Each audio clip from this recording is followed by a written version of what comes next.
Hey everyone, Art McDermott here from Successful Aging Academy. I'm guilty of this sometimes. Because I've been in the industry so long, I sometimes presume certain things about workouts and whatnot that I assume everyone knows it, right? And clearly that's not the case. And so I wanted to clarify one really basic point that comes up more often than you imagine, and it's time I put it on the whiteboard here. So I want to talk about what your actual workout ought to look like at the gym. So I'm going to keep my eraser handy because I'm going to run through the start to finish, warm up, cool down, things like that, on a couple of different approaches. First, I'm going to talk about you're going to go to the gym to do a workout, and it could be, this applies to a boot camp or a weightlifting session. So you show up at the gym. We know that you haven't eaten anything probably about an hour before your start time. Let's stick with that. But here's what you want to do. Number one, of course, is warm up. All right, warm up. This one, people tend to blow this off a little bit. Sometimes I've seen people literally walk into the gym, and this is sometimes why I have a hard time working out at a commercial gym. Walk into the gym, walk over to the bench press, and just start. And I was like, you are just begging for a chest injury, tricep injury, could be a shoulder, certainly injury. So please, take your time. A little rule of thumb, don't touch a weight or don't start your interval training until you have a sweat going. Just a light sweat. I don't mean, crazy, you're pouring for every pour, but just, you should have a little sweat going. The purpose of a warm-up, one, is your nervous system. You gotta get your nervous system up and ready to go. All right, two is to increase your core temperature. All right, core temp. Three is to increase blood flow. All right, blood flow to the muscles that you're about to use. A note on this, warm up, how long should it be? How long should I warm up for, Art? If you're warming up for more than 8 to 10 minutes, just call it a workout. Okay, there's some people in the industry who pride themselves on beating the heck out of clients just in the warm-up. Doesn't prove anything, just compromises the work you're about to do.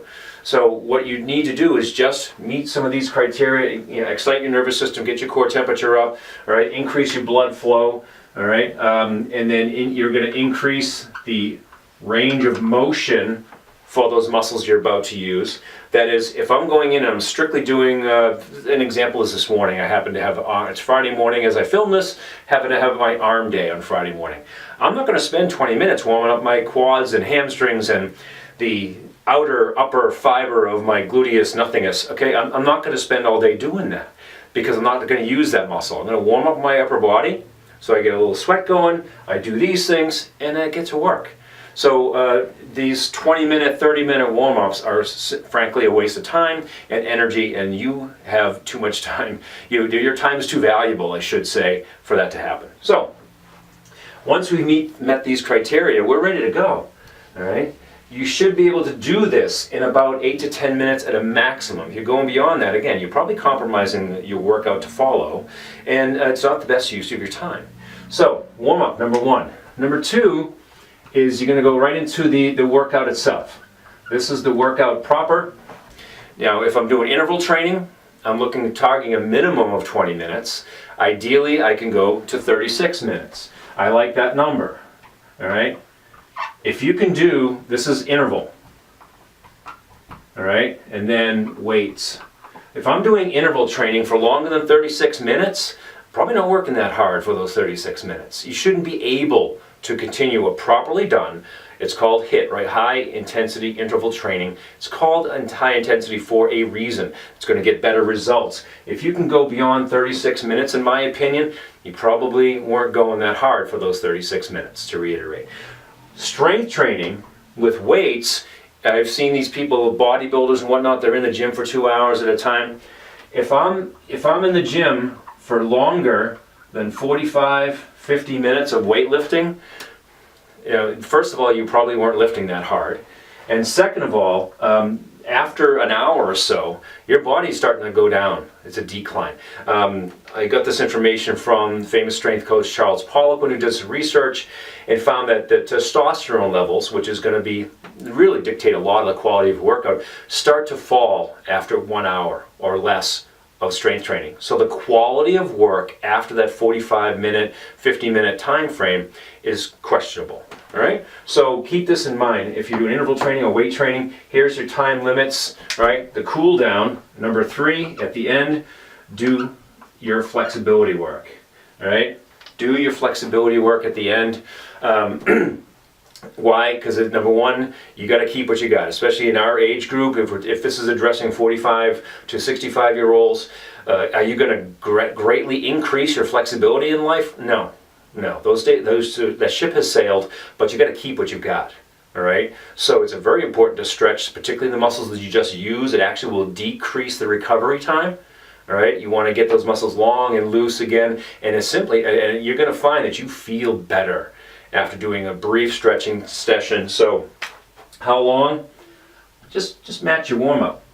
I'd go about 8 to 10 minutes of stretching. Does it mean you need to sit there for an hour stretching everything? Probably not, no. You can do that sitting in front of the TV. You know, get in your spread eagle position, stretch your hamstring out, that's fine. You know, put your feet up against the wall. Right after training, you have a life to get back to. How long do you really need to stretch for? Focus on the muscles that you just used and get an 8 to 10 minute stretching session in, particularly the hamstrings, hip flexors, shoulders. These are the trouble spots, right? Stretch out your hip joints. If you're over 45, make sure you stick with those. All right, the glutes, the rotators, all those things in the hip joints, and again, the shoulders as well. All right, particularly if you just did a particular muscle group in that workout, you want to make sure you stretch those. So that's about what you're looking at right here. If you're doing interval training, all right, if you're in the gym for longer than an hour, all told, 10 minutes, 36 minutes, 10 minutes, you got to be out the door in an hour, or I call it socializing. All right, that's the reality of it. When I train fairly hard with the strength training piece. I'm never in the gym for longer than 45 minutes. All right, that's just me. That's a little rule of thumb to go by. Okay, so there's a rough breakdown of how it should go. Now, what do you say, Art? What about cardio? Cardio. Here is when, how much. Never do cardio before strength training. Don't do it. Don't call it a warm-up. A warm-up should be this, right? Just a few minutes. All right? Cardio, a full-blown cardio session always follows the strength training or interval training. Right? Why? Because it's less neurally demanding. You want to do the stuff that's more challenging mentally into your nervous system first, while you're freshest, not at the end. Never after cardio. You're going to completely compromise a strength training session or an interval training session if you do extended cardio first. All right, we'll talk about cardio itself and how that workout should look on another day. Some of you who are seeing this already have my chapter on cardio workouts already. So keep the cardio at the end of the training session and then do the stretching after that. Okay, so this can move down here. All right, the flexibility can come after the cardio if you're doing them both in the same day. All right, ideally you break those sessions out, but not everyone has that luxury of time. So there you go. All right, rough approach. This is a rough approach to what your workout ought to look like. So take it from there.